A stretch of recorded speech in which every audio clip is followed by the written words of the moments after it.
ढीला लगा के सिला जवानी के आज एकर तोड़ देलिया।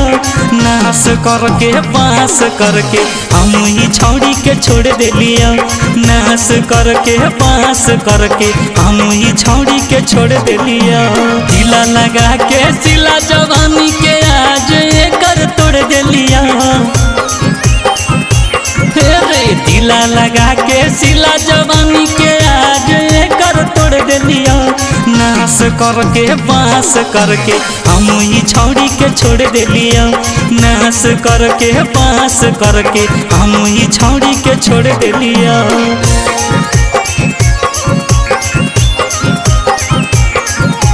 हम ही छौड़ी के छोड़ देलिया।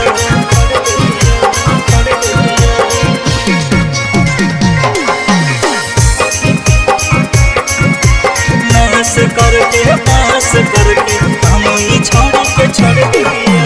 तोड़ के खूटा चरे लगली छूटा, जे भी खाई तो छौड़ी हमरे के झूठा। हे गे तोड़ के खूटा चरे लगली छूटा, जे भी खाई तो छौड़ी हमरे के झूठा। चढ़ल जवानी के पानी कर हम झाड़ के छोड़ देलिया। नाश करके पास करके हम ही छौड़ी के छोड़ देलिया। नाश करके पास करके हम ही छौड़ी के छोड़ देलिया।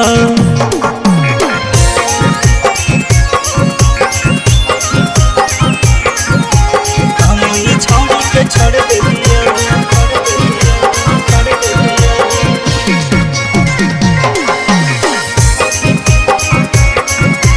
नाश करके पास करके हम ही छौड़ी के छोड़ देलिया। करो ही रूप के कते गुमान गे, भर गेलो तोर कबाड़ी समान गे।